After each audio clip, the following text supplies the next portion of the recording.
So తను వెళ్ళిపోయాక అంతే వదిలేసేయాలి హోప్. ఇటు అటు మొత్తం శాండ్ అనమాట. నా బైక్ స్కిడ్ అయ్యి ఆక్సిజన్ లో లెవెల్స్. బట్ ఇంట్లో వాళ్ళకి ఒకసారి చెప్పారా ఇలా? కానీ ఆ రోజు అన్ప్రెడిక్టబుల్ కదా, ఏమైనా అయితే. సో నేను ఇలా ధైర్యం చేయాలి అని అనుకున్నప్పుడు, అంత డిస్టెన్స్లో అంత హైట్ పొజిషన్కి వెళ్తున్నప్పుడు so you will start shivering. ఏంటి అంటే నా రైట్ హ్యాండ్ ఆ చలికి జామ్ అయిపోయింది. Hi, welcome to B1 news special chit chat. Why should boys have all the fun? ఒక చిన్నప్పుడు మనం ఒక యాడ్ చూసాం, అది స్కూటీకి సంబంధించిన యాడ్. ఒక చిన్న స్కూటీని నడపడానికి అమ్మాయికి అంత ఓవర్ కాన్ఫిడెన్స్ నింపడంలో ఆ యాడ్ చాలా కీలకంగా ఉంటుంది. అలాంటిది ఒక బైక్ని 19,000 అడుగుల ఎత్తులో ఒంటరిగా ఒక మహిళ వెళ్ళి రీచ్ అయిందంటే దాన్ని మనం ఇంకెలా చూడాలి? ఖచ్చితంగా అది అద్భుతం అనే చెప్పాలి, సాహసం అని అనాలి. అమ్మాయి ఒక దగ్గరికి ఒంటరిగా వెళ్ళిందంటే చెవులు కోరుకునే వాళ్ళు కొంతమంది అయితే అప్రిషియేట్ చేసేవాళ్ళు మరి కొంతమంది ఉంటారు. ఏది ఏమైనా మనం హారిక గారిని ఈ విషయంలో ఖచ్చితంగా మెచ్చుకుని తీరాల్సిందే. ప్రస్తుతం మనం మందలపు హారిక గారితో ఉన్నాం. మరి తన ఎక్స్పీరియన్స్ ఏంటో తన మాటల్లోనే మనం తెలుసుకునే ప్రయత్నం చేద్దాం. హాయ్ హారిక గారు. హాయ్ అండి. ఎలా ఉన్నారు? బాగానే ఉన్నా. Okay, super. First of all మీకు congratulations and really hats off to you. I think you're being very generous with your compliments, but thank you. Super. So Harika గారు, ఫస్ట్ ఆఫ్ ఆల్ అసలు మీ journey start చేసే ముందు అసలు మీ childhood memories కానీ, అసలు మీ background కానీ అసలు ఏంటి? బ్యాక్గ్రౌండ్ అంటే ఒక simple family of 3. Father central government employee. Father నాన్న పేరు మోహన్, అమ్మ పేరు Hima. She's a home maker and అమ్మ సింగిల్ గర్ల్ చైల్డ్.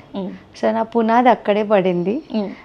ఎందుకంటే రిలేటివ్స్ నాన్నని అడిగేవారు, అమ్మాయినా తర్వాత అబ్బాయిని ప్లాన్ చేసుకోలేదా అంటే డాడీ ఒకే సమాధానం చెప్పేవారు, అమ్మాయి అయితే ఏంటి అబ్బాయి అయితే ఏంటి, ఒకరిని సెల్ఫ్ సఫిషియెంట్గా ఇండిపెండెంట్గా మనం పెంచితే చాలు.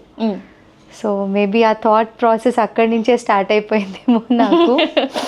అండ్ సెంట్రల్ గవర్నమెంట్ జాబ్లో ఉండడం వల్ల ఫాదర్ ఐ స్టడీడ్ ఇన్ కేంద్రీయ విద్యాలయాస్. ఓకే. కొంత హైదరాబాద్లో, కొంత బెంగళూరులో చదవడం జరిగింది. హారిక, అమ్మాయి అనగానే ఇంట్లో ఫస్ట్ ఆఫ్ ఆల్ అసలు పాటలు నేర్పిద్దామా, డ్యాన్స్ నేర్పిద్దామా, లేకపోతే ఇంకేదైనా అన్న ఆలోచనలో ఎక్కువ మంది పేరెంట్స్ ఉంటారు. ఇంకొంతమంది బాగా అంటే మీరు అన్నట్టుగా కొంచెం సోషల్ ఇలా ఆలోచిస్తే కనుక సో తనకి నచ్చింది చేయనిద్దాం అనే ఆలోచనలో ఉంటారు. సో మీ పేరెంట్స్ మీతో ఎలా ఉండేవాళ్ళు? అసలు మీ పాలసీ ఎలా ఉండేది? పేరెంట్స్ అంటే లైక్ మదర్ స్ట్రాంగ్లీ బిలీవ్డ్ అన్నీ వచ్చి ఉండాలి. సో నన్ను మ్యూజిక్లో చేర్చారు, అలానే at the same time karate క్లాస్లో కూడా చేర్చారు. సో రెండు తెలిసి ఉండాలి అని. కాకపోతే నేను రెండు సరిగ్గా నేర్చుకోలేదు. యాక్చువల్గా నేనేమనుకున్నానంటే నేను రెండిట్లో పర్ఫెక్ట్గా లేదు.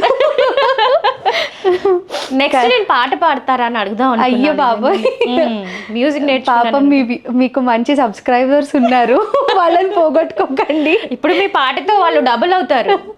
నో అంటే వీణ కొంతకాలం వీణ నేర్చుకున్నాను అంతే, నాట్ సింగింగ్. సో బట్ నేను ఇది ఇంట్రెస్ట్ ఉంది అని చెప్తే ఎప్పుడు ఎంకరేజ్ చేశారు ఇంట్లో. ఎప్పుడు అంటే discouragement because you're a girl, ఇది చెయ్యి అది చేయొద్దు అని ఎప్పుడు అలా పెంచలేదు. అసలు ఆ థాట్ ప్రాసెస్ అనేది నాకు ఎప్పుడు రాలేదు.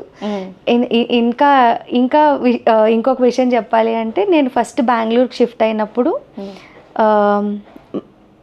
ఆల్మోస్ట్ ఒక ఫారెస్ట్లా ఉండేది మా ఏరియా. కొన్ని ఇళ్ళు ఎంత ఫారెస్ట్లో ఉండేదంటే పక్కన నుంచి స్కూల్కి సైకిల్లో వెళ్తుంటే పక్క నుంచి పాములు కూడా వెళ్ళేవి. I'm used to it. అయితే చుట్టుపక్కల మొత్తం అబ్బాయిలే ఆడుకోవడానికి. సో కొన్ని రోజులు నేను వెళ్ళలేదు ఫస్ట్ షిఫ్ట్ అయినప్పుడు. ఎన్ని రోజులని పిల్లలు ఆడుకోకుండా ఉంటారు. సో అప్పుడు డాడీ చెప్పారు, అమ్మాయిలు అయితే ఏంటి అబ్బాయిలు అయితే ఏంటి, ఆడుకోవాలి, వెళ్ళి ఆడుకో వాళ్ళతో పాటు. సో నేను అమ్మాయిల ఆటల కంటే అబ్బాయిల ఆటలు ఎక్కువ ఆడి పెరిగాను అనమాట. మీరు బైక్ వేసుకుని ఒంటరిగా పర్వతం ఎక్కినప్పుడే మేము ఆలోచించాల్సింది మీ చైల్డ్హుడ్, అందుకే అడిగాను. స్కూల్లో అలా పెరిగాను అనమాట. అండ్ దెన్ ఇంజనీరింగ్ చేశాను. ఓకే. పాప మదర్ ముందే చెప్పారు, ఐఎమ్ మోస్ట్లీ లెఫ్ట్ హ్యాండర్ అంటే right brain active. Okay. So నీకు arts better or something creative better అంటే నేను వినకుండా ఇంజనీరింగ్లో జాయిన్ అయ్యా. సో జాయిన్ అయ్యాక అర్థమైంది ఏంటి అంటే I'm not a good engineering material. So అది చాలా కాన్ఫిడెంట్గా తెలిసిపోయింది.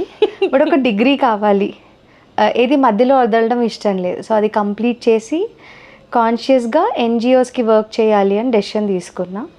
సో అప్పుడు కూడా పేరెంట్స్ చెప్పింది ప్రోస్ అండ్ కాన్స్ ఇందులో కూడా ఉంటాయి.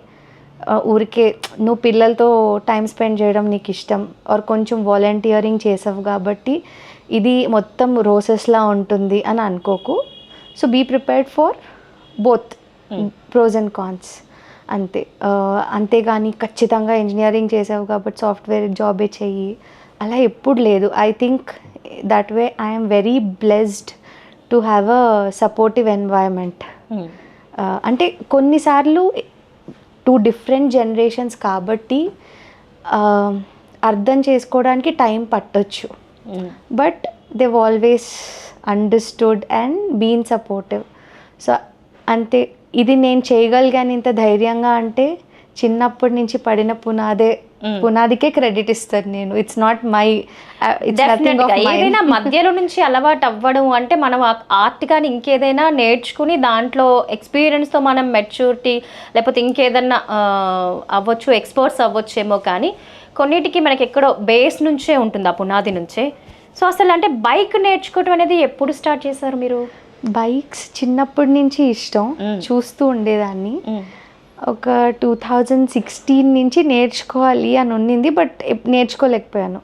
2018లో మా ఇంటి దగ్గర చరిత అని ఒక అమ్మాయి ఉంటుంది, తను నాకంటే చిన్నది. వాళ్ళ ఫాదర్ పాత బైక్ ఉంటే అది నేర్చుకుంది తను. సో ఆ బైక్ మీదే నాకు నేర్పించింది. సో దాని తర్వాత 2020లో కోవిడ్లో since I was volunteering for Covid చాలా బైక్స్ నడిపే అవకాశం దొరికింది నాకు. ఓకే. సో అలా ఎక్కువ కంఫర్టబుల్గా బైక్ రైడ్ అనేది నేను 2020లో స్టార్ట్ చేశాను. సో అసలు ఇక్కడికి వెళ్ళాలి, ఉమింగ్లా పాస్ అనేది చాలా హైయెస్ట్ ఇది కదా. సో అది కూడా ప్లాన్ చేసుకున్నారు, బాగుంది. సరే ఏదైనా కొంచెం క్రియేటివ్గా చెయ్యాలి, ఇప్పుడంతా సోషల్ మీడియాలో వైరల్ అవుతుంది కాబట్టి అనుకోవచ్చు. గ్రూప్గా అయినా వెళ్ళాలి అని అనుకుంటారు, కానీ అసలు సింగిల్గా వెళ్ళే సాహసం ఎలా చేశారు? అసలు ఆ థాట్ ఎలా వచ్చింది? మీకు ఏదైనా డ్రీమ్ ఉందా? అంటే ఒక 2 years బ్యాక్ నా ఫ్రెండ్స్ అక్కడికి వెళ్ళి డిస్క్రైబ్ చేశారు, హాన్లే రోడ్ చాలా బాగుంటుంది, చుట్టూరు కొండలే, అండ్ ఉమింగ్లా ఇలా వరల్డ్స్ హైయెస్ట్ మోటరబుల్ రోడ్ అని.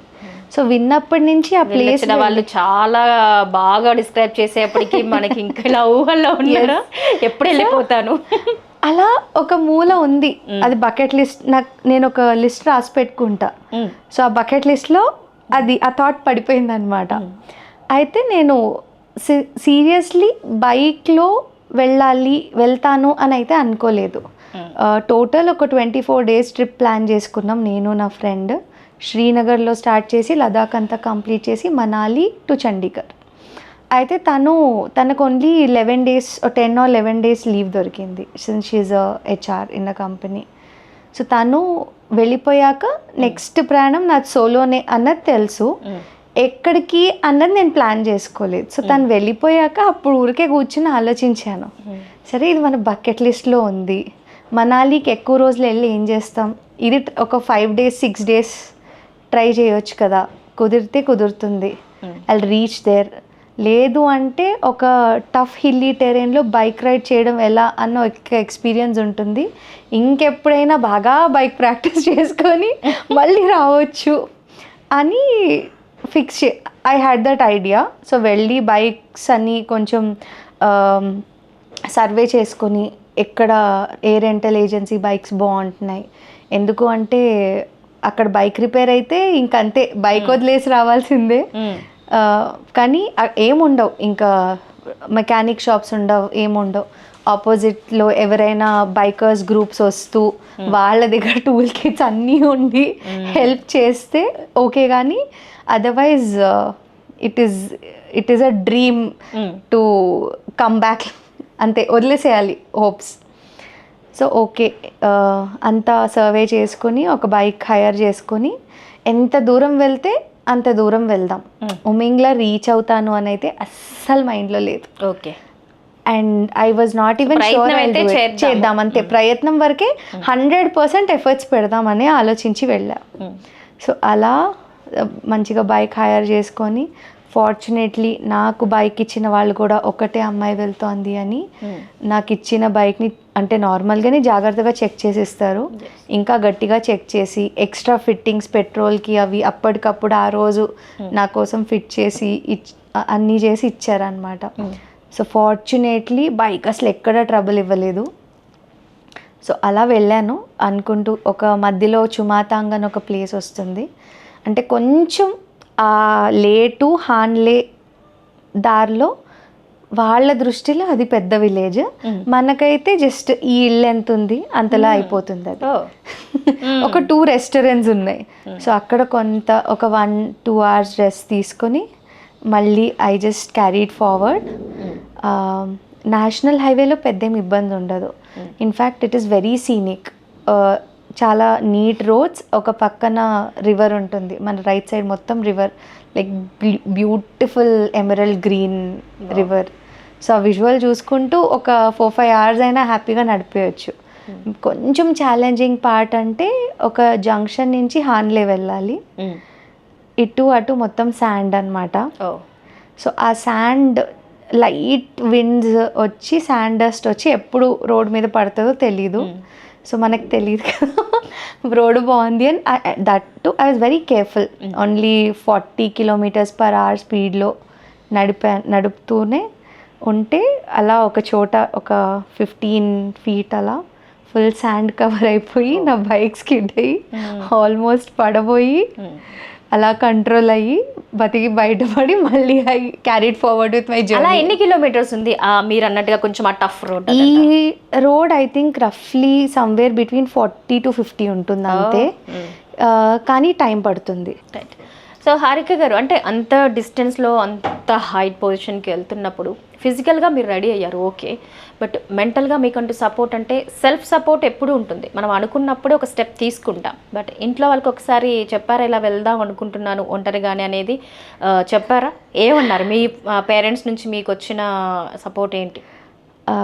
అంటే బైక్ ట్రిప్ చేయాలి అనే ఒక డ్రీమ్ ఉందని మమ్మీకి తెలుసు, కానీ ఈ ట్రిప్లో చేస్తానని ఆవిడ మెంటల్గా ప్రిపేర్ అవ్వలేదు.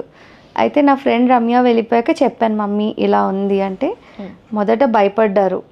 అరే నువ్వు చాలా సేఫ్గా నడుపుతావు, నీ మీద కాన్ఫిడెన్స్ ఉంది, కానీ ఆ రోడ్స్ అన్ప్రెడిక్టబుల్ కదా, ఏమైనా అయితే అన్న ఫస్ట్ క్వశ్చన్ వచ్చింది.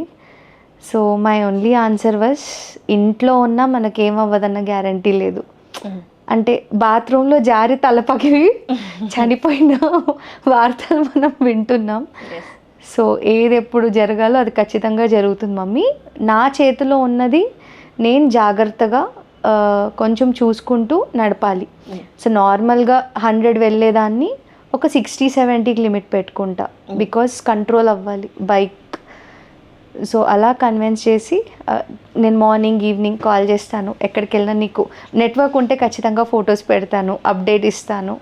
సో అలా ఫస్ట్ డే కొంచెం రైడ్ చేశాక I was sending her all the pictures.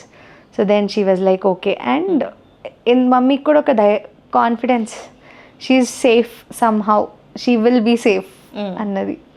So సాధారణంగా మీరు ఇప్పుడు ఫ్రెండ్స్ చెప్పగానే దాన్ని ఒక బకెట్ లిస్ట్లో పెట్టుకొని ఒక డ్రీమ్తో అలా వెళ్ళిపోదాం అంటున్నారు, బాగానే ఉంది. అసలు ఎక్కడుంది ఉమింగ్లా పాస్, మనకి ఏమైనా ఐడియా ఉందా అసలు ఇది is it safe or not అనేది, మీకు వెళ్ళగలుగుతాం ట్రావెల్ చేయగలుగుతాం అనేదన్నా ఉందా? ఎందుకంటే సిటీలోనే ఒక టైం పీరియడ్ దాటిన తర్వాత ఫీమేల్స్ బైక్ అన్నా ఉన్న హైవేలో వెళ్ళడానికి చాలా భయపడుతూ ఉంటారు. రీసెంట్గా జరిగిన కొన్ని ఇన్సిడెంట్స్ కూడా ఇట్ వాస్ వెరీ సాడ్ అనమాట.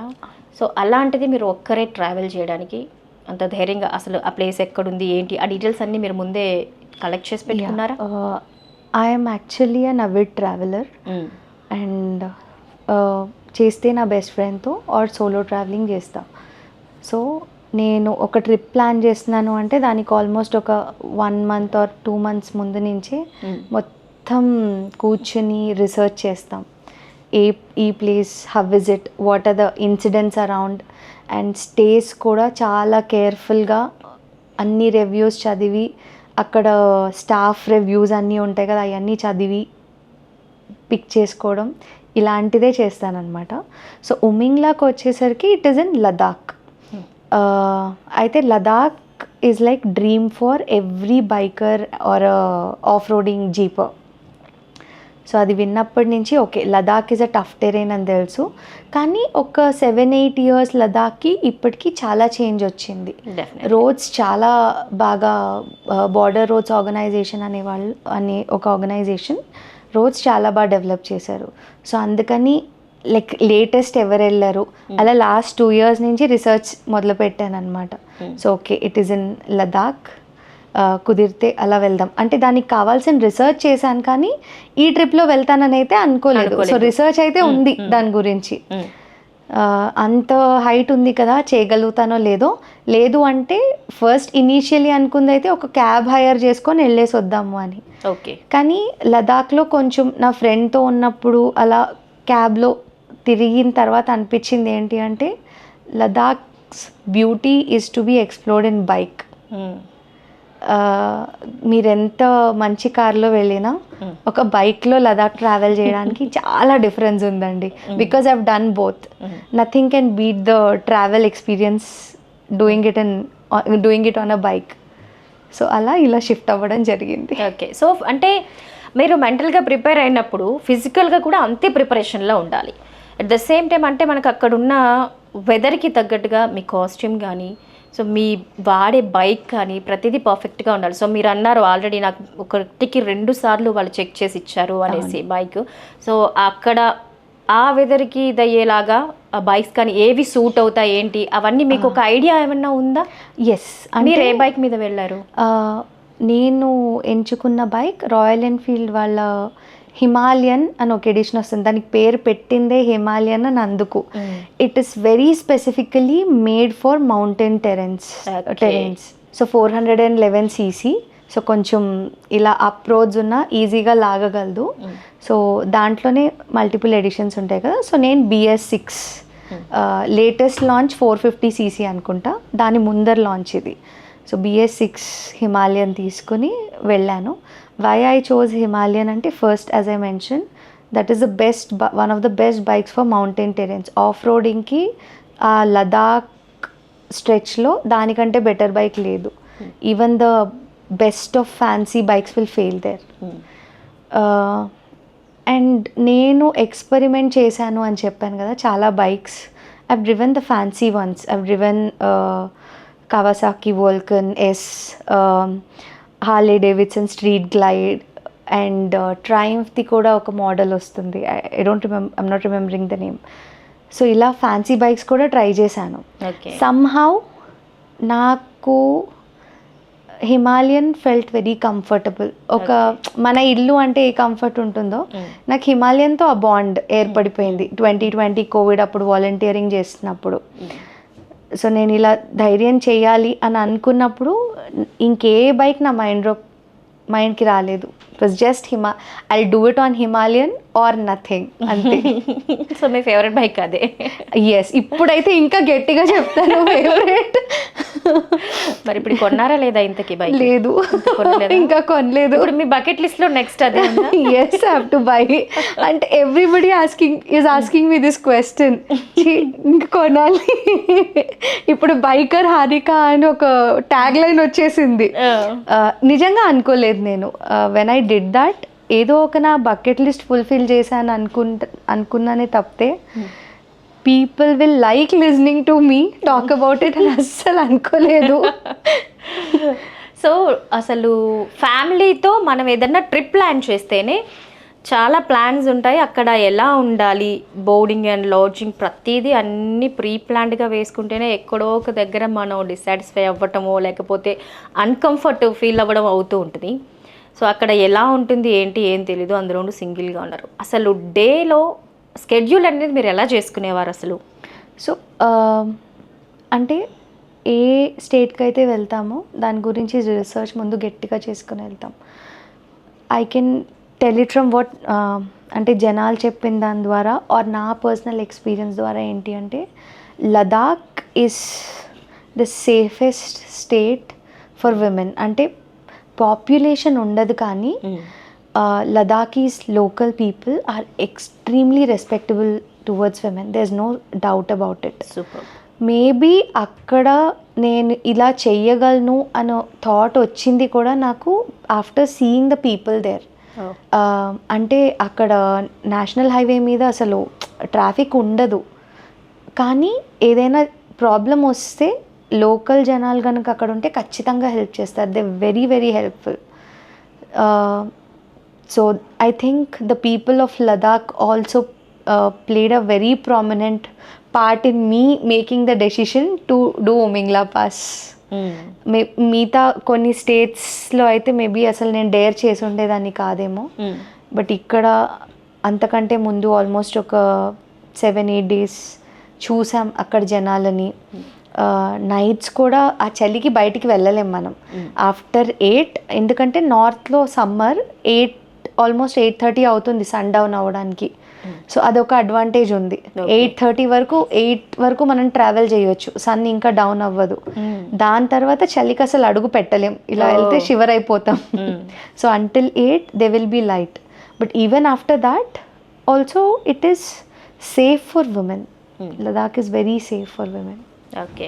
సో మీకు అంతా స్టేయింగ్ కానీ అక్కడ దానికి తగ్గట్టుగా కాస్ట్యూమ్స్ కానీ అవన్నీ మీరు ముందే ప్రిపేర్ అయ్యి వెళ్ళారా? ఎక్కడ ఇబ్బంది పడలేదు? అంటే వెదర్ కొంచెం మారితేనే మనకి ఆటోమేటిక్గా ఒక గ్లాస్ ఆఫ్ వాటర్ చేంజ్ అయితేనే చాలా చేంజెస్ వచ్చేస్తాయి. తుమ్మటం, దగ్గడం, లేకపోతే ఫీవర్ రావడం, ఇలాంటివి. అలాంటి హెల్త్ ఇష్యూస్ ఏం లేకుండా చాలా కూల్గా అయిపోయిందా మీ ప్రయాణం? అవును, ఎందుకంటే నేను ఆల్రెడీ వింటర్లోనే కాశ్మీర్ ట్రిప్ చేశాను. ఓకే. సో -22, 25కి ఎలా ప్రిపేర్ అయ్యి వెళ్ళాలి అన్న ఒక ఎక్స్పీరియన్స్ ఉంది. సో అందుకని మేజర్లీ ఇలాంటి ప్లేసెస్కి వెళ్తున్నప్పుడు మనం 2-3 layer of inner thermal wears ఖచ్చితంగా తీసుకెళ్ళాలి. కొంతమంది ఏంటి, నేను ఎంత చలైనా తట్టుకోగలను అని అనుకుంటాం కదా, అది ఇక్కడ వింటర్కి ఓకే, అక్కడ కాదు. ఆ ఆల్టిట్యూడ్కి హ్యూమిడిటీ ఉండదు. సో హ్యూమిడిటీ లేక ఆ కోల్డ్ విండ్స్కి మీరు ఆయిల్ ఇలా పూసినా డ్రై అయిపోతుంది. It's like that. So minimum preparation compulsory. And స్టేస్లో కూడా ప్రతి చోట కంపల్సరీ ఈ వుడెన్ కోటింగ్ ఉండాలి. ఇలా నార్మల్ కాంక్రీట్ ఉంటే మనం పడుకోలేం. ఓకే. ఖచ్చితంగా ఆ లోకల్ కాశ్మీరీస్ ఆర్ లదాఖీస్ వాళ్ళ ఇళ్ళలో మొత్తం వుడెన్ ప్రూఫ్ అయిపోయి ఉంటుంది houses to keep us warm. అదంతా మంచిగా చెక్ చేసుకొని and also carry flasks, minus temperature తట్టుకునేలాంటి జాకెట్స్, ఇవన్నీ ప్రిపేర్ చేసుకుని వెళ్ళాం. అయితే మేము చాలా కాన్షియస్గా తీసుకున్న డెసిషన్ ఏంటి అంటే డైరెక్ట్ లేకి ఫ్లైట్ తీసుకోలేదు. ఎందుకంటే Bengaluru or Hyderabad or below 1000 meters feet for above sea level. లేక్ వచ్చేసరికి సడన్గా 12,000 feet. So there is gonna be 11,000 feet difference. ఆ 11,000 డిఫరెన్స్ వచ్చేసరికి మన హెల్త్ విల్ బికమ్ అన్ప్రెడిక్టబుల్. అందుకని శ్రీనగర్ నుంచి స్టార్ట్ అయ్యి ఆరామ్గా ఒక 3 days ఆ ఆల్టిట్యూడ్కి అక్లిమటైజ్ అవుతూ వెళ్ళాం. అండ్ ఆల్సో వీ డిడ్ ఒక 1 month ముందు నుంచే మంచిగా బ్రీతింగ్ ఎక్సర్సైజెస్ ఆ ప్రిపరేషన్ చేసుకొని మరీ వెళ్ళాం.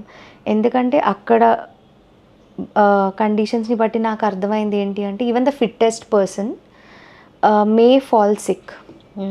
సో ఫిజికల్ కంటే కూడా breathing is very important. So కొంచెం బాగా బ్రీతింగ్ ఎక్సర్సైజ్ ప్రాక్టీస్ చేసుకొని వెళ్తే it will be very helpful. Okay. So food ఎక్కడ ప్రాబ్లం అవ్వలేదా మీకు? ఫుడ్డా, నేను ఇందాక నా బ్యాక్గ్రౌండ్లో చెప్పినట్టు నేను చదివింది కేంద్రీయ విద్యాలయ. సో అన్ని స్టేట్స్ నుంచి ఫ్రెండ్స్ ఉంటారు. I had a Rajasthani, a Keralite, a Tamilian. So మధ్యాహ్నం ఇలా లంచ్ బాక్సెస్ ఓపెన్ చేసుకొని వేరే వేరే లంచెస్ తింటాం కదా, అలా ట్రైనింగ్ అయిపోయింది. ఫుడ్ గురించి నేను అసలు కంప్లైంట్ చెయ్యను. అండ్ ఆల్సో చిన్నప్పుడే నన్ను స్కూల్లో ఈ స్కౌట్స్ అండ్ గైడ్స్ అంటారు కదా, జస్ట్ లైక్ ఎన్సీసీ, దాంట్లో వేశారు. దాంట్లో హెల్త్ క్యాంప్స్కి వెళ్తాం. సో అక్కడ దారుణమైన ఫుడ్ దొరుకుతుంది, బేసిక్ సర్వైవల్ అన్నమాట. సో అది అలవాటు అయిపోయి usually I'm not a person who complains about food. But కొంచెం కాన్షియస్గా లెస్ ఆయిల్ ఫుడ్ తినాలి అని పెట్టుకుంటాను. ఎందుకు అంటే ఒక 25 days సర్వైవ్ అవ్వాలి అంటే ఆయిలీ ఫుడ్ తింటే మనం ఆ క్లైమేట్లో అవ్వలేం. Since the weather is very cold, no oil boiled food is better. దాని ప్రకారంగానే అక్కడ Ladakhis they eat only boiled food. Oil అసలు barely any oil. So that is very good on stomach. కాబట్టి ఎక్కడ నేను ఇబ్బంది పడలేదు. అడిషనలీ ఇంకా ప్రిపేర్ అయ్యి వెళ్ళింది ఏంటి అంటే రెడీ టు ఈట్. ఇంట్లోనే ఈ Instagram are thanks to Instagram and YouTube ready to eat poha, upma ఇవన్నీ ప్యాక్ చేసుకొని వెళ్ళాం. కాబట్టి సో ఎక్కడ ఏదైనా ఒక రోజు ఓకే ఇది ఈరోజు తినాలనిపించట్లేదు, ఇల్లు గుర్తుకొస్తోంది అంటే ఈ ప్యాకెట్ ఇప్పి వేడి నీళ్ళు పోసుకొని తినేయడమే. So I did not have any problem with food. కాకపోతే మనకి ఇక్కడ ఉన్నట్లు హైవేస్లో లాగా అక్కడ దొరకదు. ఒక 200 kilometers మేబీ ఒక హోటల్ దొరుకుతుంది. మోస్ట్లీ మ్యాగీ ఇలాంటివి దొరుకుతాయి. సో అవి అవాయిడ్ చేసి కొంచెం అక్కడ లోకల్ లదాఖీ ఫుడ్, తుప్ప, చుత్తగి ఆర్ అక్కడ మోమోస్ కూడా వాళ్ళు గోధుమ పిండితో చేస్తారు, కంప్లీట్ బాయిల్, నో మైదా. సో అలాంటివి తిని సస్టైన్ అయ్యాను. సో వన్స్ మార్నింగ్ అసలు మీ జర్నీ స్టార్ట్ చేయగానే ఎన్ని అవర్స్ అలా కంటిన్యూస్గా రైడ్ చేసేవాళ్ళు, ఎప్పుడు బ్రేక్ తీసుకునేవాళ్ళు? సో నేను అలా టార్గెట్ ఏది పెట్టుకోలేదు. ఓకే. ఎందుకు అంటే I need to first time చేస్తున్నాను అంత లాంగ్ జర్నీ. నార్మలీ ఒక 100 kilometers అలా బైక్లో చేశాను కానీ నాట్ బియాండ్ దట్. సో అందుకని ఇన్ని కిలోమీటర్స్ అని అయితే టార్గెట్ పెట్టుకోదలుచుకోలేదు. నేను ఎంతవరకు డ్రైవ్ చేయగలను, రైడ్ చేయగలను. Also another major factor is అక్కడ ఆక్సిజన్ లెవెల్స్ తక్కువ ఉంటాయి. సో మన ఎఫిషియన్సీ కూడా తగ్గొచ్చు. అందుకని ఓకే నాకు ఇక్కడ if I'm tired I want to take a break అన్న థాట్ ప్రాసెస్తోనే వెళ్ళాను. లేటు హాన్లే మేబీ ఒక 5-6 hours చేసేయచ్చు, కానీ కొంచెం ఎక్కువ పెత్తనాలు చేసుకుంటూ వెళ్ళాను. Because the road is so beautiful. I'm a traveller, I'm not a tourist. So for me it is about enjoying a place. ఇలా ఒక లిస్ట్ పెట్టుకొని చూడాలని పెట్టుకొని నేను మధ్యలో కొన్ని వాటర్ స్ట్రీమ్స్ అవి ఉంటాయి, అవన్నీ చూసుకుంటూ 6 hours చేయాల్సిన జర్నీ నేను 10 hours చేసుకుని వెళ్ళాను అనమాట. కానీ గ్రేట్ నిజంగా మీరు. ఎందుకంటే అసలు నార్మల్ ఒక ఫెయిల్యూర్ మూవీకే ఫ్రెండ్స్ అని అనుకున్నప్పుడు దాన్ని ఎంజాయ్ చేయాలంటే ఖచ్చితంగా మనతో గ్యాంగ్ ఉండాలి, షేరింగ్కి ఒకరు. సో ఆ ఎంజాయ్మెంట్ అప్పుడే కదా షేర్ చేసుకునేప్పుడే. మీరు సింగిల్గా అదంతా ఎంజాయ్ అనుకున్నారా? మిస్ అవుతున్నాము, ఇంకెవరైనా ఉంటే బాగుండు, షేర్ చేసుకోవడానికి ఉంటే బాగుండు అనే థాట్ అనిపించిందా మీకు? అంటే దీనికి 2 రకాలుగా ఆలోచించాను నేను. ఓకే. ట్రావెలింగ్ నేను అంటే చిన్న గ్రూప్స్తోనే ఎక్కువ చేశాను. Okay. So when you have some other company it's beautiful.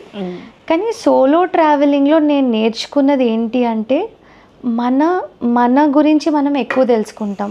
డెఫినెట్గా you will become your own company. Soulful journey. Yes, it's discovering your soul.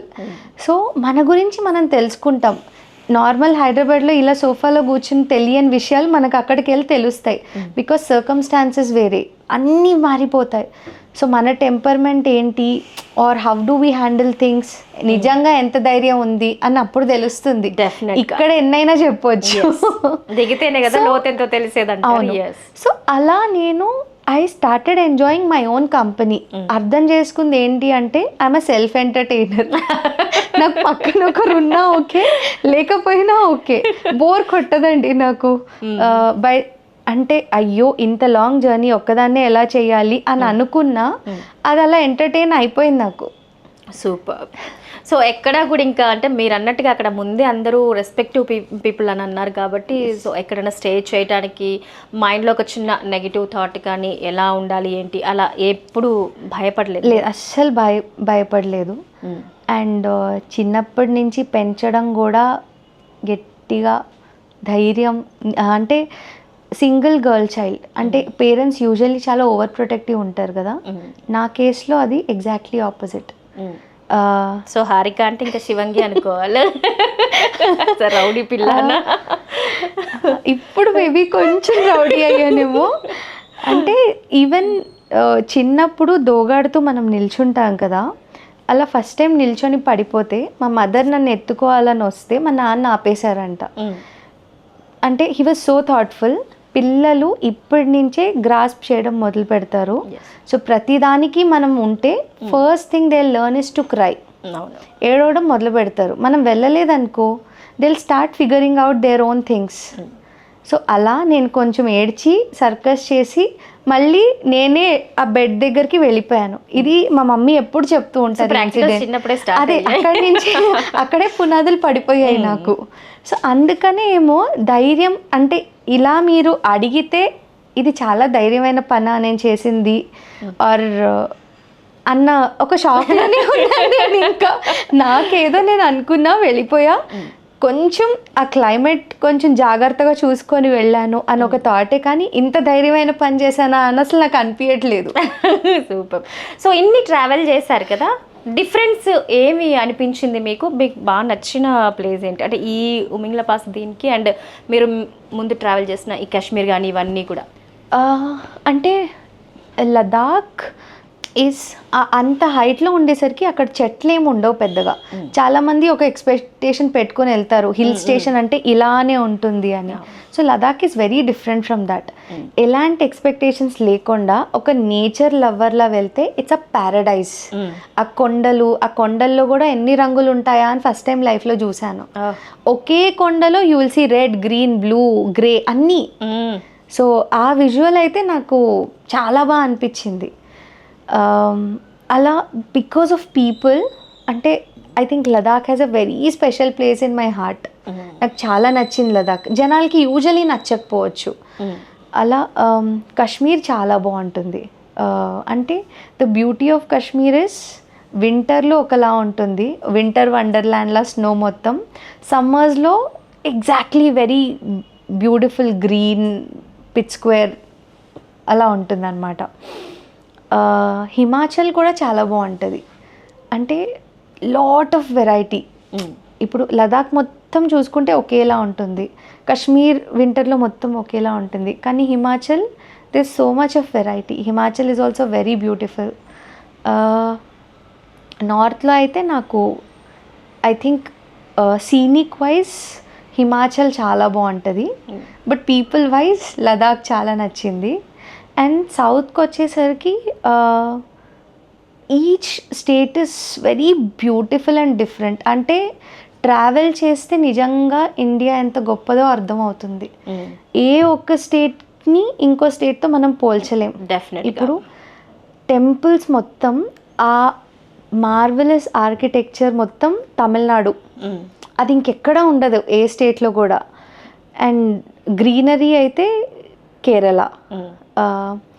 కర్ణాటకకు వచ్చేసరికి టెంపుల్స్ కూడా ఉంటాయి, వెస్టర్న్ ఘాట్స్ చాలా బాగుంటాయి. సో అలా I think each state is very beautiful in its own way. Compare చేయడం అంటే ఎన్ని స్టేట్స్ అలా మీరు వెళ్ళొచ్చారు? ఎక్కడ కూడా అంటే లాంగ్వేజ్తో కానీ ఫుడ్ ప్రాబ్లం కానీ ముందే చెప్పారు కదా, ఫుడ్ ఏదైనా నేను ఐఎమ్ వెజిటేరియన్. సో కొంచెం వెజ్ ఫుడ్ కోసం వెతుక్కుంటా. కొన్ని స్టేట్స్లో లైక్ కొంచెం కష్టపడాలి వెజ్ దొరకాలంటే. అది తప్పితే ఫుడ్ ఎప్పుడూ నాకు ప్రాబ్లం లేదు. లాంగ్వేజ్ ప్రాబ్లం కానీ లేదంటే కల్చర్ కానీ అది ఎలా ఉండేది? Again I credit this to my Kendriya Vidyalaya background. Multiple cultural exposure అనేది చిన్నప్పటి నుంచే ఉంది. అండ్ నేను as a person I'm very inquisitive. కొత్త ప్లేస్కి వెళ్ళాలి, కొత్త వాళ్ళ గురించి తెలుసుకోవాలి, ఒక జడ్జ్మెంట్ లేకుండా వెళ్తాను నేను. కాబట్టి నేను ఎంజాయ్ చేయగలుగుతాను అక్కడ. Though the people are very different from us, నేను అది ఎంజాయ్ చేస్తాను. ఓకే.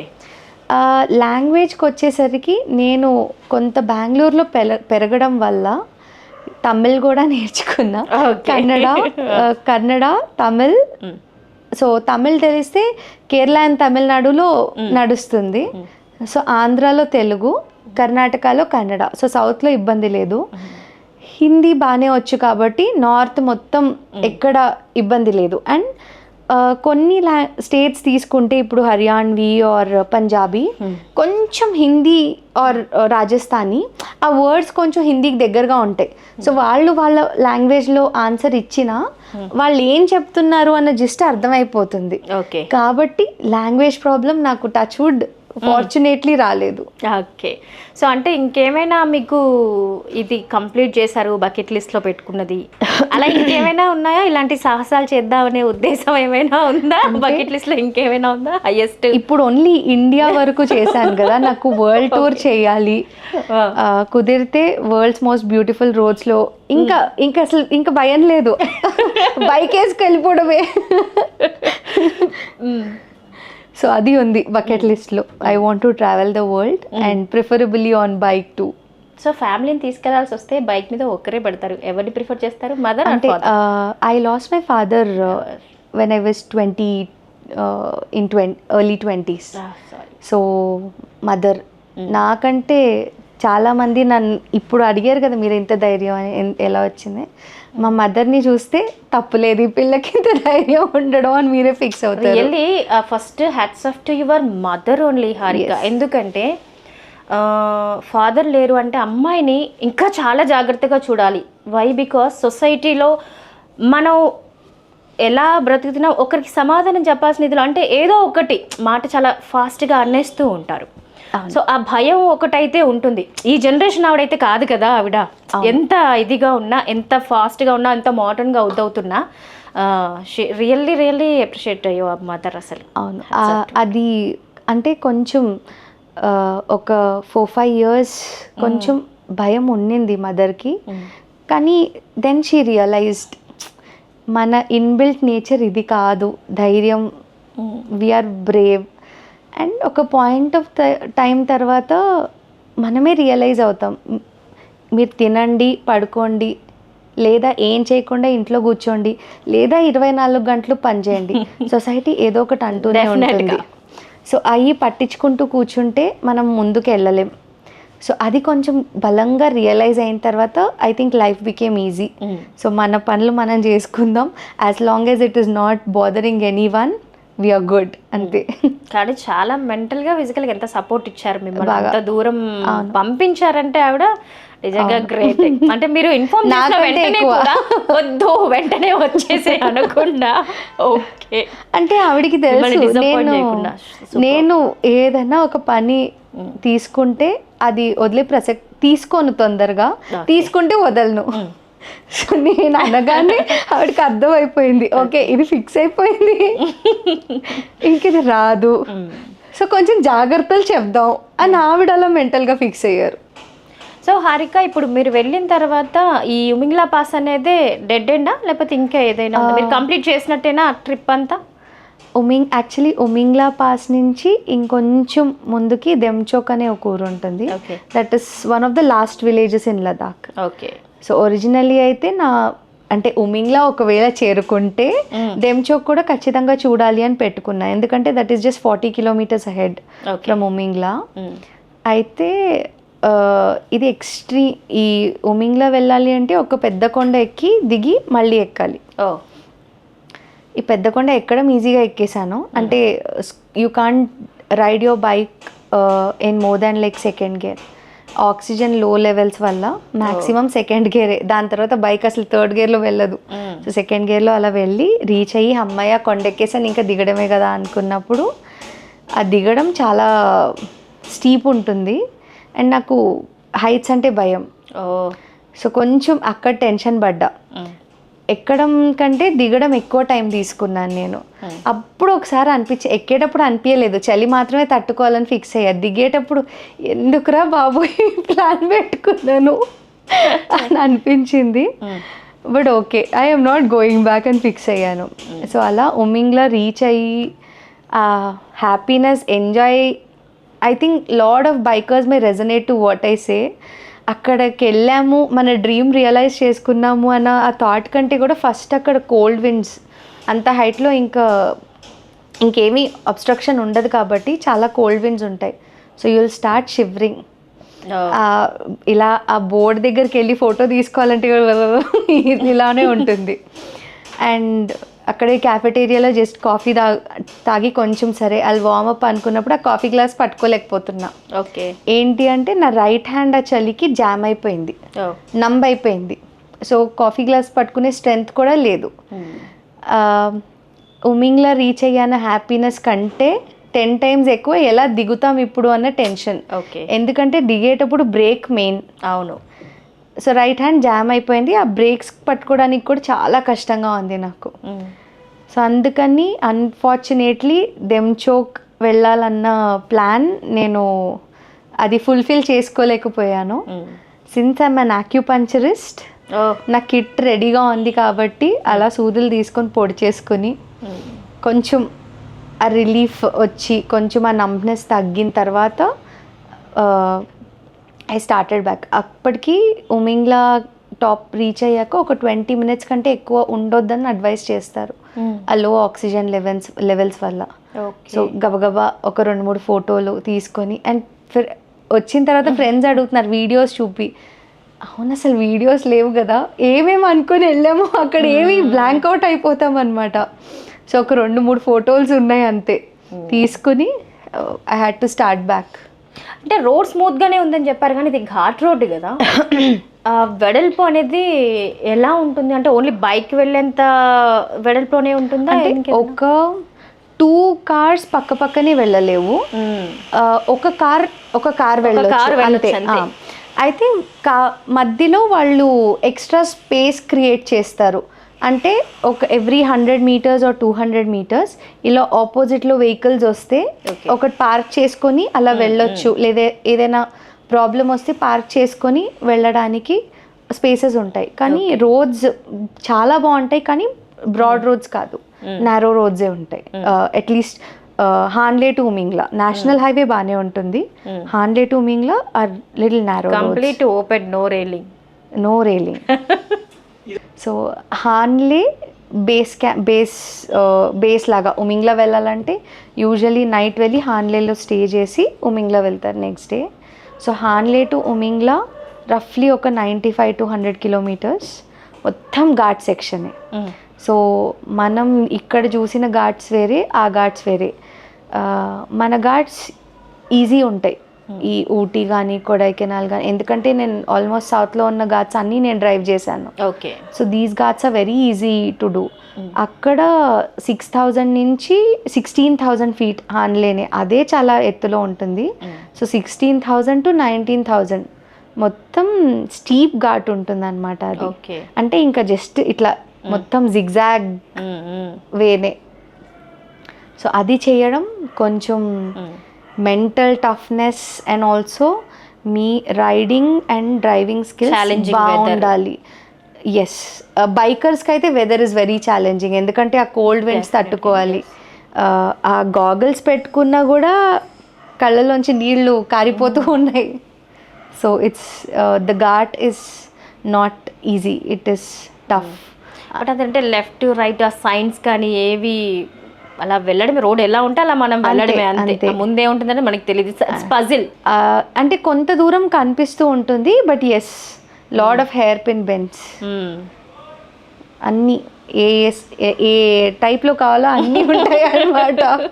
సో హారిక ఇంకా ఏంటి అంటే ఈ మిస్టీరియస్, ఈ పజిల్స్ ఇలా అని కాకుండా రియల్ లైఫ్లో సర్వీస్ ఓరియంటెడ్ పర్సన్గా మేము విన్న హారిక గురించిన డీటెయిల్స్ ఏంటి?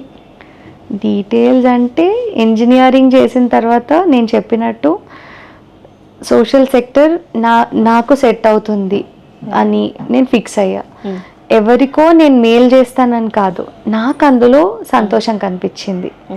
So I can give my 100% here. అంటే ఎక్కడో మనం ఏదైనా ఒకటి చూస్ చేసుకోవడానికి ఒక బలమైన రీజన్ ఏదన్నా ఉంటుంది. అంటే ఇప్పుడు సమ్ ఇంజనీరింగ్ అవ్వాలని అంటే ఏదో ఒక థాట్ హైయర్ ఇదో, లేకపోతే ఒక డాక్టర్ అవ్వాలంటే పలానా వాళ్ళని చూసి నేను ఆ రోజు ఇలా రియలైజ్ అయ్యాను, ఖచ్చితంగా డాక్టర్ చేయాలనుకున్నాను. ఇలా అంటే మనం ఎంచుకునే ప్రొఫెషన్కి ఎక్కడో ఒక దగ్గర ఒక బలమైన రీజన్ అయితే ఉంటుంది.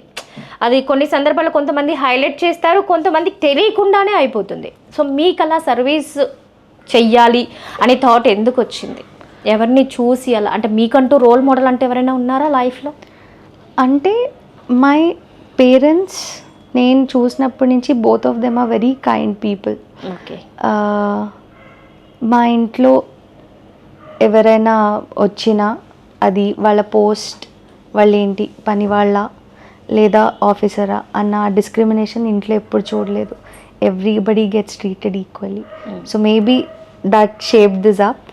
అండ్ మా నాన్నగారి వాళ్ళ నాన్న హెడ్ మాస్టర్. వాళ్ళ చాలా రిమోట్ విలేజ్. అప్పట్లోనే ఆయన చదువుకొని ఆ ఊర్లో హెడ్ మాస్టర్గా అయ్యి, అంటే చదువుకున్న వాళ్ళు చాలా తక్కువ మంది ఉంటారు కదా. సో ఏ డౌట్ ఉన్నా అందరు తాతయ్య దగ్గరికి రావడం. ఈవెన్ ట్యాబ్లెట్స్ కానీ ఈయన బేసిక్ కోల్డ్ బేసిక్ వాటికి తాతయ్యని అడిగి వాళ్ళ సజెషన్స్ తీసుకొని అలా కొనుక్కోవడము, లైక్ ఏదున్నా డౌట్కి తాతయ్య దగ్గరికి వచ్చేవాళ్ళు. So I have seen my family be very kind to people. Maybe అదై ఉండొచ్చు. ఇప్పుడు మీరు చెప్తే నాకు ఆ థాట్ ఆలోచిస్తున్నాను, కానీ అలా maybe sub consciously that help me take this decision. నేను చెప్పినట్టు ఏదో ఎవరికో హెల్ప్ చేస్తున్నాను అన్నట్లు కాకుండా ఈ పని చేస్తున్నప్పుడు ఎస్పెషలీ పిల్లలతో ఉన్నప్పుడు ఐ వాజ్ హ్యాపీ. అండ్ నాకు చిన్నప్పటి నుంచి నేర్పించింది ఏంటి, prioritize your happiness. Only when you are happy and satisfied, only then you can make some difference. ఒక ఫ్రస్ట్రేషన్తో you can't make difference. It is very important to be happy. So నా happiness నాకు అందులో కనిపించింది కాబట్టి నేను చేశాను. So that's how I see it. And ఎక్కువ పిల్లల కోసమే వర్క్ చేశాను నేను. అలా ఒక ఆర్గనైజేషన్లో పనిచేస్తున్నప్పుడు చెన్నై ఫ్లడ్స్ 2016 or 17 అనుకుంటా, ఐ డోంట్ ఎగ్జాక్ట్లీ రిమెంబర్. అప్పుడు చెన్నై ఫ్లడ్స్ బాగా చెన్నై ఎఫెక్ట్ అయినప్పుడు, 2017 ఐ థింక్, ఇయర్ ఎగ్జాక్ట్గా గుర్తులేదు. సో అప్పుడు చాలా యాక్టివ్గా చెన్నై ఫ్లడ్స్కి నేను వాలంటీర్ చేశాను. దాంతో కొంచెం క్రైసిస్ మేనేజ్మెంట్ అనేది బాగా లైక్ ఐ అండర్స్టూడ్. అప్పుడు కూడా కొంచెం భయపడ్డారు మదర్. చెన్నైకి వెళ్ళాను ఒక 2-3 సార్లు, ఎక్కడ మునిగిపోతుందో మన అమ్మాయి అన్న భయం అనమాట. బట్ అప్పుడు కూడా ఓకే, నేను ధైర్యంగా వెళ్ళగలను. కొన్ని మనకి పరిస్థితులు ఎదురైనప్పుడే మన గురించి మనకు తెలుస్తుంది. సో అమ్మో నీళ్ళల్లో కొట్టుకుపోతానేమో అని భయపడలేదు.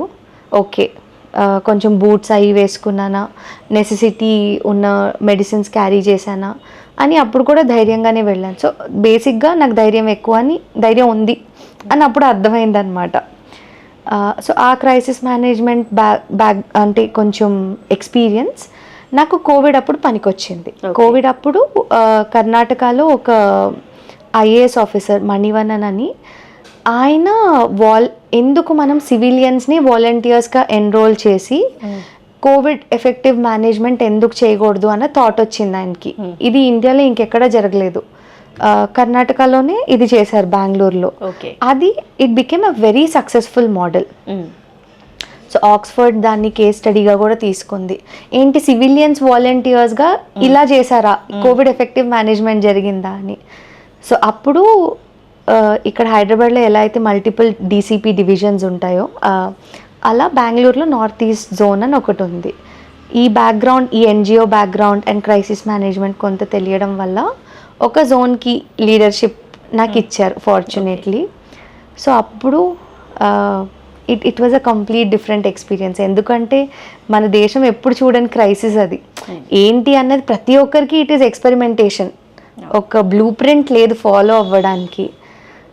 So that was a very challenging episode. ఎందుకు అంటే handling people from different backgrounds.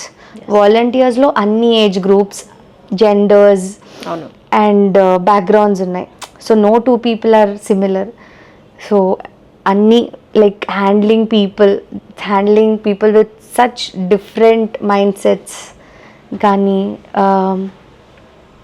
Especially commendable work volunteers చేశారు అంటే డైలీ వేజ్ లేబరర్స్ని అందరినీ they were sending back to their places ట్రైన్స్లో. అది అసలు ఎంత బాగా గవర్నమెంట్ తలుచుకుంటే ఎంత బాగా ఆర్గనైజ్ చేయగలదు అని అప్పుడు చూసాం. Like people were cent back like children. ఎక్కడ వాళ్ళకి ఆ 3 days జర్నీ ఇక్కడి నుంచి యూపీకి వెళ్ళాలి అంటే ఎలా ఎక్కడ ఇబ్బంది పడతారో అని తెలియకుండా స్టేషన్స్లో ఫుడ్ వాళ్ళకి అరేంజ్ చేసి పెట్టడం. So I saw a very beautiful example of if the government and people work positively అది ఎంత మంచిగా ఇంపాక్ట్ చేయొచ్చు అన్నది. So I was lucky enough to work during Covid. It's soul satisfaction work అని అనుకోవచ్చా మీ లైఫ్లో? Yes, definitely. అంటే ఒక చిన్న ఎగ్జాంపుల్ చెప్తాను. అప్పుడు హాస్పిటల్స్ కూడా రెస్ట్రిక్టెడ్ ఎంట్రీసే ఉన్నాయి. మా జోన్లో ఒక వాలంటీర్కి midnight కాల్ వచ్చింది and it was raining very heavily. ఏంటి అంటే ఒక లేబరర్, డైలీ వేజ్ లేబరర్, ఆమె she was pregnant and labour pain start అయ్యాయి అని. సో ఇతను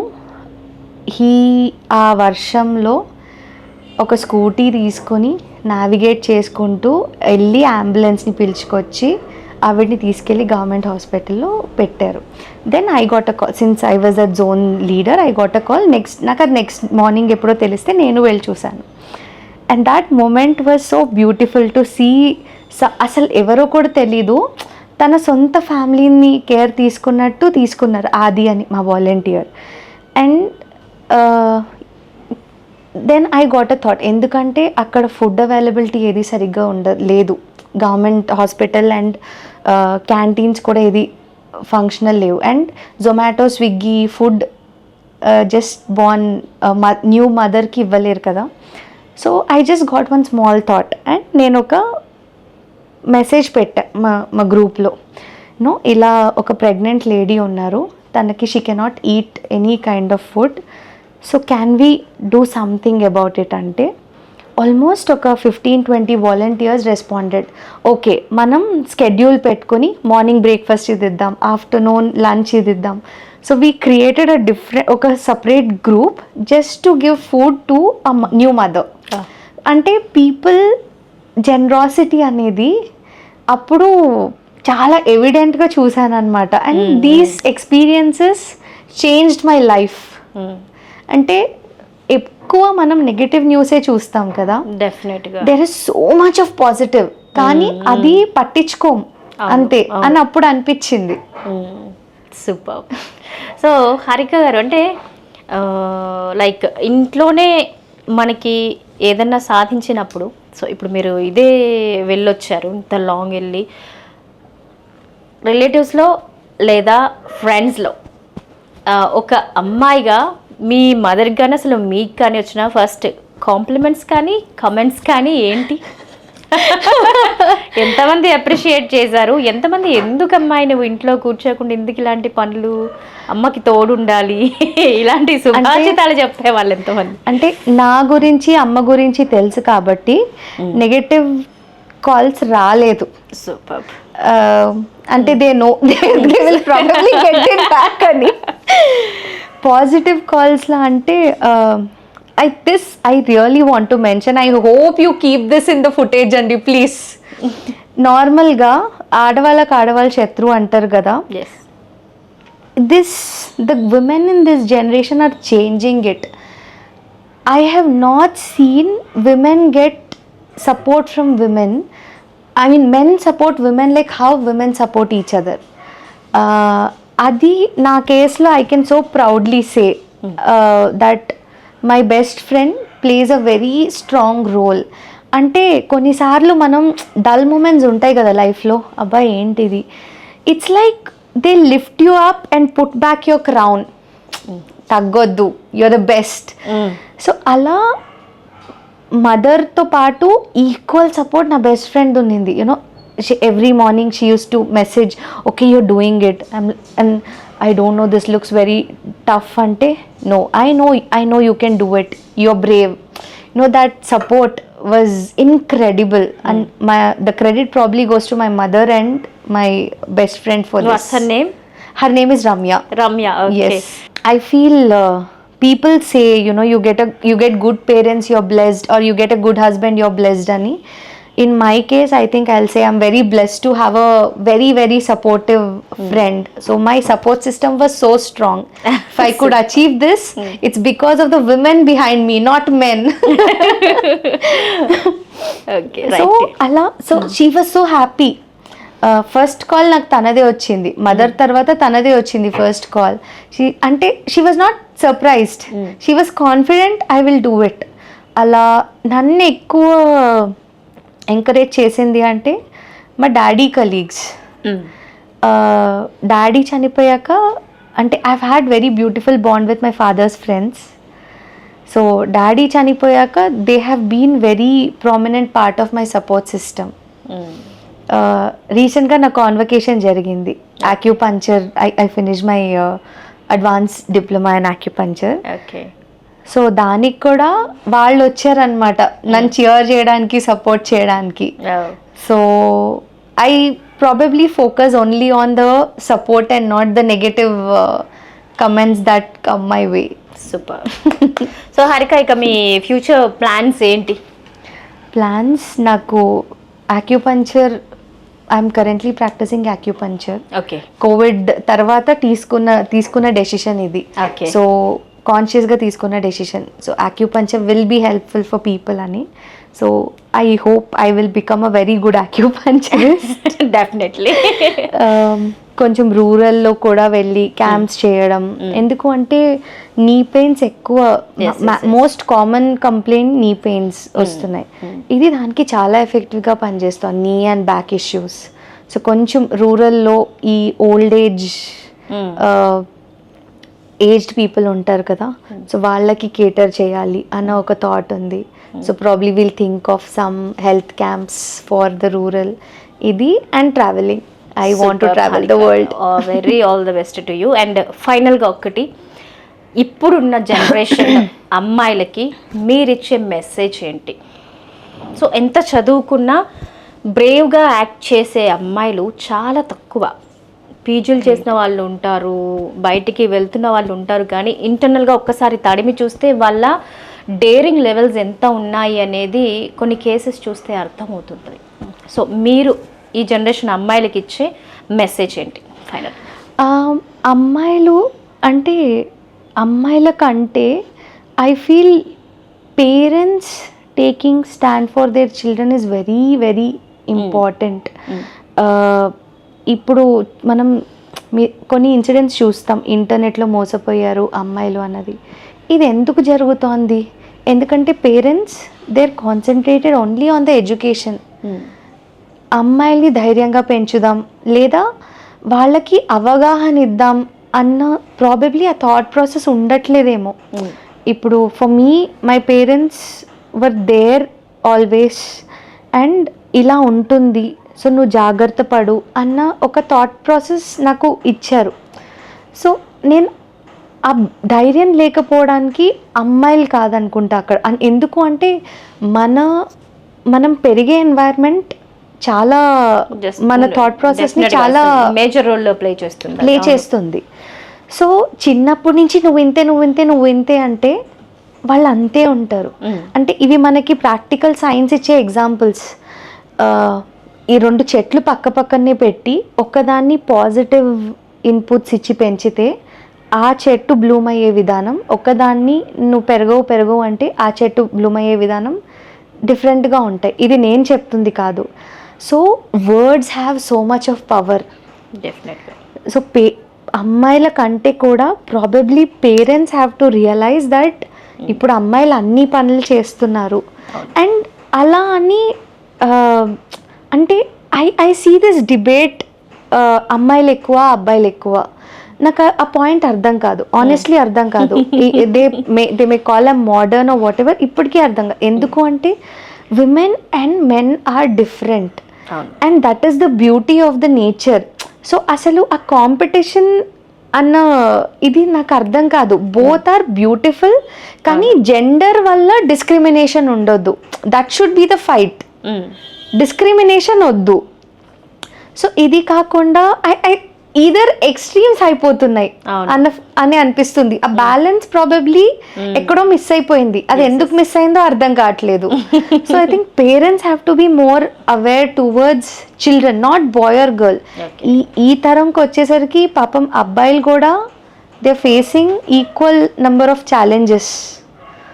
సో అండ్ నేను అందరికీ జనరల్గా కూడా చెప్పేదైతే ఇదే point, we might be best of doctors or best of engineers, but you are replaceable. You are not replaceable for your family. So ప్రొఫెషన్తో పాటు ఫ్యామిలీని ప్రియారిటైజ్ చేసుకోవడం చాలా ఇంపార్టెంట్. అన్నిటికంటే మనల్ని మనం ప్రియారిటైజ్ చేసుకోవడం ఇంపార్టెంట్. సో మన లైఫ్లో ఉన్న చిన్న చిన్న ఆనందాలు కూడా మనం ప్రియారిటైజ్ చేసుకోవాలి. సో హారిక గారు, అంటే ఇప్పుడు మీ ఎక్స్పీరియన్స్తో ఎవరైనా ఇప్పుడు అటు ట్రావెల్ చేయాలి అనుకున్నప్పుడు వాళ్ళకి మీరు ఇచ్చే సజెషన్స్ ఏంటి? సజెషన్స్ అంటే ఇఫ్ బకెట్ లిస్ట్లో ఉమింగ్లా నాలాగా పూర్తి చేసుకోవాలి అనుకుంటే, Umlingla altitude is at 19,000. So acclimatisation అనేది చాలా ఇంపార్టెంట్. సో డైరెక్ట్ లేక్ వెళ్ళేసి డైరెక్ట్ ఉమింగ్లా అనేది టార్గెట్ పెట్టుకోకూడదు. ఆ హైట్ మనకి ఫస్ట్ బాగా ఆ లో ఆక్సిజన్ లెవెల్స్ అలవాటు అవ్వాలి. సో అక్లమటైజ్ అవ్వాలి అంటే ప్రిఫరబుల్లీ శ్రీనగర్ నుంచి జర్నీ స్టార్ట్ చేయడం ఆర్ మనాలి నుంచి స్టార్ట్ చేయడం బెటర్. ఎందుకు అంటే ఆల్టిట్యూడ్ స్లోగా పెరిగే కొద్దీ our lungs will also get use to those oxygen levels. And at least Umling La plan చేసే ముందర ఒక 4-5 days అయినా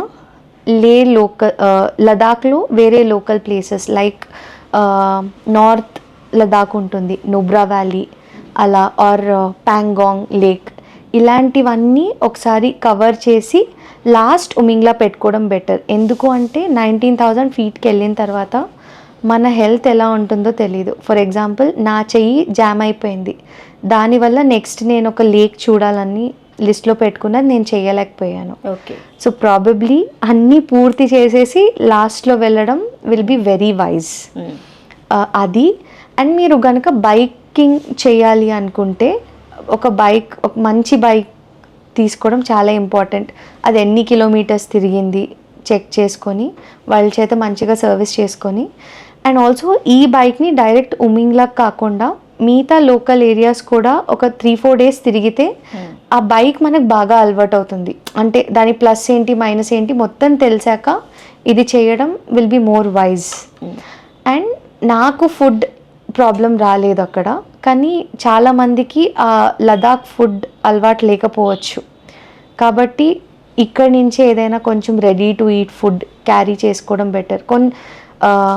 బేసిక్ ఫుడ్ అనేది ఇన్స్టెంట్ లైక్ నీళ్ళు పోసుకొని హాట్ వాటర్ యాడ్ చేసుకొని తినే ఇలాంటి ఫుడ్స్ తీసుకెళ్ళడం బెటర్. ఎందుకంటే అక్కడ ఒక 200 kilometers కొన్నిసార్లు ఫుడ్ ఏది దొరకకపోవచ్చు. Okay. And thermals are very important. Inner layer thermal వస్తుంది, మళ్ళీ అవుటర్ లేయర్, అండ్ దాని మీద డ్రెస్ వేసుకొని, అండ్ ఆల్సో -degrees జాకెట్స్, ఇవి నెగ్లెక్ట్ చేయకూడదు. నేను చలిని తట్టుకుంటాను అని ఒక ఓవర్ కాన్ఫిడెన్స్తో అయితే వెళ్ళకూడదు, ఎందుకంటే ఆ చలి మన చలి చాలా డిఫరెంట్గా ఉంటుంది. And also carrying medicines is very very very important. ఎంత ఫిట్ పర్సన్ అయినా కూడా ఏదో ఒక ప్రాబ్లం రావచ్చు అక్కడ. So carry basic medicines.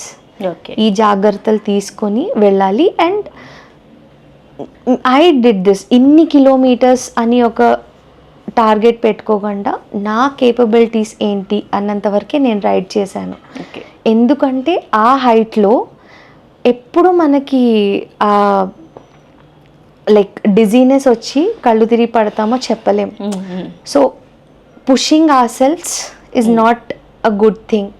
So okay, ఇక్కడ నేను అలసిపోయాను అన్నప్పుడు కొంత రీసెర్చ్ ముందే చూసి ఓకే నేను ఓన్లీ 100 kilometers రైడ్ చేయగలను అంటే ఆ 100 దగ్గర ఏదైనా స్టే ఆప్షన్స్ ఉన్నాయా చెక్ చేసుకొని అవి ముందే మాట్లాడి బుక్ చేసుకోవడం, ఇలాంటివి చేసుకుంటే ఇట్ విల్ బికమ్ ఈజీ. అంటే it will become a pleasant experience. Okay. So అది పర్సన్ టు పర్సన్ కూడా వేరీ ఉంటుంది, మేల్ అండ్ ఫీమేల్ కూడా కొంచెం డిఫరెంట్ ఉండొచ్చు. Yes. Okay. Group travelling is any day safe, ఎందుకంటే ఒక బైక్ ఏదైనా అయినా Yes. టూల్ కిట్స్ ఉంటాయి, అందరు కలిపి ఏదైనా చేయొచ్చు. So solo has its own risk. Superb, Harika. Very nice to talking to you, Harika, and very all the best to your future projects. Thank you అండి. Thank you so much Harika. So viewers చూసారు కదా హారిక గారి journey ఎలా జరిగిందో. Parents support ఉంటే అమ్మాయి ఒక్కటే కాదు, ఎలా అయినా కూడా మనం మన టార్గెట్ని రీచ్ అవ్వచ్చు. సో ఈ విషయాన్ని హారిక చాలా చక్కగా తన మాటల్లో మనకి చెప్పారు. సో ఇంకొక అతిథితో మళ్ళీ కలుద్దాం. Stay tune to B1 News.